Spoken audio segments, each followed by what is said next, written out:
ওম নমো ভগবতে বাসুদেবায়। ওম নমো ভগবতে বাসুদেবায়। ওম নমো ভগবতে বাসুদেবায়। আজ 26শে আগস্ট ভগবান শ্রীকৃষ্ণের আবির্ভাব তিথি। পৃথিবী যখন রাজবেশধারী অসুরদের ভয়ে ভরাক্রান্ত হয়েছিল, তখন মাতা বসুন্ধরা কী করলেন? তখন মাতা বসুন্ধরা একটি গাভীর রূপ ধারণ করলেন। এই গাভীর রূপ ধারণ করে ব্রহ্মার কাছে গিয়ে কাঁদতে লাগলেন। তখন ব্রহ্মা পৃথিবীর দুঃখে দুঃখিত হয়ে মহাদেব প্রমুখ অন্য দেবতাদের নিয়ে ক্ষীর সমুদ্রের তীরে উপস্থিত হলেন। তখন ক্ষীর সমুদ্রের তীরে উপস্থিত হয়ে ভগবান বিষ্ণুর স্তব করতে লাগলেন। তখন ব্রহ্মা সমাধিস্থ হয়ে জানতে পারলেন ভগবান অতি শীঘ্রই এই পৃথিবীতে অবতরণ করবেন। দেবতারা যেন অতি শীঘ্রই পুত্র স্ত্রী সহ যদু এবং বৃষ্টি বংশে অবতরণ করেন। ব্রহ্মা ধ্যানস্থ হয়ে এই কথা জানতে পারলেন। আর এই কথা জেনে ব্রহ্মা সকল দেবতাকে বললেন যে তোমরা অতি শীঘ্রই বৃষ্টি এবং যদু বংশে অবতীর্ণ হও। এই কথা ব্রহ্মা বলে নিজ ধামে গমন করলেন। যথাসময়ে ভুজ রাজের কন্যা দৈবকী যখন বিবাহ আরম্ভ হয়, তখন ওই ভুজরাজ দৈবকীকে খুব আদর স্নেহ করতেন। তাই দৈবকীর বিবাহে উনি কী করলেন? মহারাজ ভুজ তখন কী করলেন? তখন মেয়েকে উপহার স্বরূপ 400 হস্তি, 10,000 অশ্ব আর 1800 রথ আর 200 যুবতী অলঙ্কার সহ অনেক যৌতুক তাকে উপহার দিলেন। তারপর বিবাহ শেষে যখন প্রতি গৃহে গমন করবেন, তখন কংস অশ্বের রজ্জু গ্রহণ করে রথ চালনা করলেন। কিছু দূর যাওয়ার পর তখন দৈববাণী হলো, ওরে মূর্খ, তুই যাকে নিয়ে যাচ্ছিস তার অষ্টম গর্ভের সন্তান তোকে বধ করবে। এই কথা শুনে কংস ক্রোধে ক্রোধান্বিত হয়ে বাম হাতে দৈবকীর কেশ ধারণ করলেন আর ডান হাতে তরোয়াল বাহির করে ওকে দৈবকীর মস্তক ছেদন করার জন্য উদ্যত হইলেন। তখন বসুদেব কংসের কাছে কাতর মিনতিকে তাকে বুঝাতে লাগলেন যে দেহের মৃত্যু অনিবার্য, জাত শহীদ ধ্রুবং মৃত্যু ধ্রুবং জন্ম মৃত্যু তস্মাৎ পরিহার্যন্তে ন তং শোষিতুম হর্ষি। যে অপরিহার্য কার্যের জন্য তুমি কেন এত ব্যস্ত হয়েছ? যার জন্ম হয়েছে তার মৃত্যু হবে, আর যার মৃত্যু হয়েছে তার জন্ম হবে। পৃথিবীতে অনেক লোক আছে, কিছু লোক আছে যারা হয়তো এই দেহটিকে আত্মা বলে মনে করে, তাই ওই শরীরকে হত্যা করলে তাকে নরক ভোগ করতে হয়। এই কথা বলেও কংসকে নিরস্ত করতে পারলেন না, বুঝাতে পারলেন না বসুদেব। তখন বসুদেব একটি উপায় বাহির করলেন। কী উপায়? তখন বসুদেব বলতে লাগলেন, হে কংস, দৈবকীর যখন পুত্র হবে তখন একে একে সব পুত্র তোমার হাতে অর্পণ করব, তখন তুমি তাদেরকে হত্যা করবে। তখন কংস দেখলেন যে বসুদেব তো ঠিক কথাই বলছে, আমি যদি তাদেরকে হত্যা করি তাহলে দৈবকীকে হত্যা করা আমার কি প্রয়োজন? এই কথা বলে সে নিরস্ত হলো। তারপর যথাসময়ে 1 বছর পর যখন একটি ছেলের সন্তান জন্ম হলো, তখন বসুদেব তার নাম রাখলেন কীর্তিমান। এই কীর্তিমানকে কংসের হাতে অর্পণ করলেন। তখন কংস দেখলো যে যেহেতু আমাকে দৈবকীর অষ্টম গর্ভের সন্তান আমাকে বধ করবে, তাহলে প্রথম সন্তান আমার বধ করার কারণটা কী দরকার? তখন বসুদেবকে বললো, হে বসুদেব, তুমি প্রথম সন্তানকে তুমি নিয়ে যাও। হ্যাঁ, আমাকে তো অষ্টম সন্তান আমাকে বধ করবে, তাহলে এই প্রথম সন্তানে আমার দরকার নাই। বসুদেব যখন সেই সন্তানকে নিয়ে যাচ্ছিল, তখন নারদ মুনি ওখানে উপস্থিত হয়ে কংসকে বলতে লাগলেন, হে কংস, তুমি যাকে ছেড়ে দিলে সেই প্রথম সন্তানই যদি অষ্টম সন্তান হয়। তখন কংস দেখল যে নারদ মুনি তো কথা ঠিকই বলছে। তখন সেই সন্তানকে এনে কংস তাকে বধ করলেন। এইভাবেই একে একে দৈবকীর ছয়টি সন্তানকে বধ করল। বসুদেব আর দৈবকীকে কারারুদ্ধ করে রাখলেন।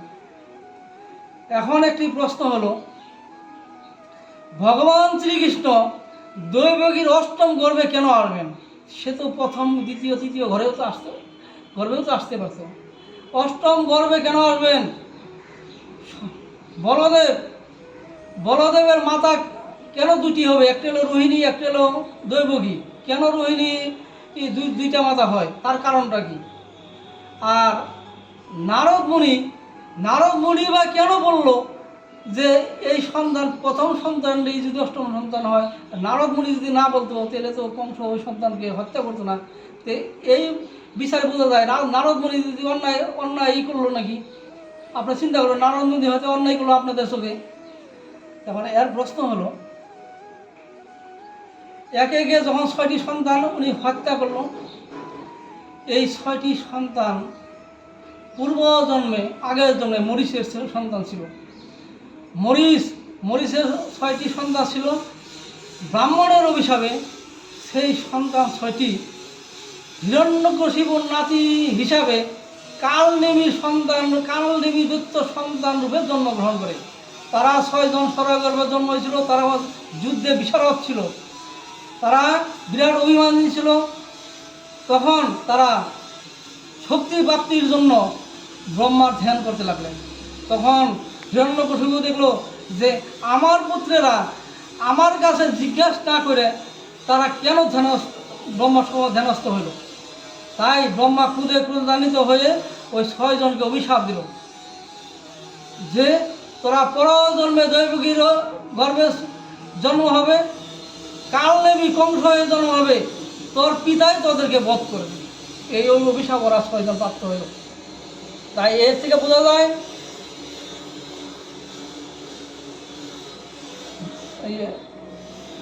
সে নারদ মুনি যদি এই কথা না বলতো তাহলে ওদেরকে বধ হইতো না।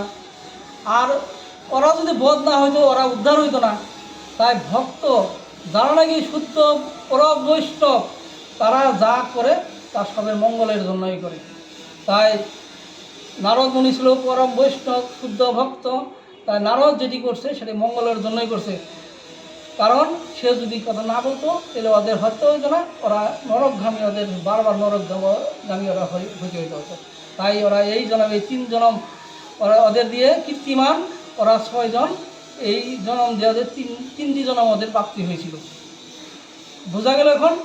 তারপর সংকর্ষণ 6টি গর্ভ যখন পার হয়ে যায় তখন বলদেব কী করলেন? 7ম গর্ভে আবির্ভূত হলেন। তখন 7ম গর্ভ যখন আবির্ভূত হয় তখন ভগবান কী করলেন? ভগবান যুগমায়াকে আদেশ দিলেন, হে যুগমায়া, তুমি দৈবকীর 7ম গর্ভ তুমি রোহিণী গর্ভে ট্রান্সফার করো, স্থানান্তরিত করো। তখন ভগবানের আদেশ পেয়ে যুগমায়া কী করলেন? যুগমায়া তখন দৈবকীর গর্ভ আকর্ষণ করলেন। যখন দৈবকীর গর্ভ আকর্ষণ করে রোহিণী গর্ভে স্থানান্তরিত করলেন তখন তার নাম হয় সংকর্ষণ। তারপরে কী করলেন? যখন 8ম গর্ভের সময় হলো তখন যুগমায়াকে বলল ভগবান, যুগমায়া তুমি যশোদার গর্ভে আবির্ভূত হও আর আমি দৈবকীর 8ম গর্ভে আবির্ভূত হব। এই কথা বলে ভগবান দৈবকীর গর্ভে প্রবেশ করলেন আর যুগমায়া যশোদার গর্ভে প্রবেশ করলেন। যখন যথা সময়ে 1 বছর পূর্ণ হলো, ভগবান যখন আবির্ভূত হলো, ভগবান কেন আবির্ভূত হয়? যদা যদা হি ধর্মস্য গ্লানির্ভবতি ভারত অভ্যুত্থানম অধর্মস্য তদাত্মনং সৃজনীয়ঃ। যখন পৃথিবীতে ধর্মের গ্লানি হয়, অধর্মের অভ্যুত্থান হয়, তখন ভগবান কী করে? ভগবান স্বয়ং আবির্ভূত হন। তাই ভগবান আবির্ভূত হলেন। আর ভগবান কখন আবির্ভূত হয়েছিল? ভগবান আবির্ভূত হয়েছিল 8মী তিথিতে রোহিণী নক্ষত্রে তার আবির্ভূত হয়েছিল। তাই ভগবান যখন আবির্ভূত হয় তখন ঝড় বৃষ্টি তুফান হওয়ার পরে তখন ওই কারাগারের সব জানলা দরজা সব কিছু যুগমায়ার ইসে সব খুলে যায়। খুলে যাওয়ার পরে ভগবান বসুদেব কী করলেন, বসুদেব তখন ওনাকে মাথায় করে নিয়ে যমুনা নদী পার হয়ে নদীর ওই পারে গোকুলে নন্দলয়ে তাকে রেখে এলেন।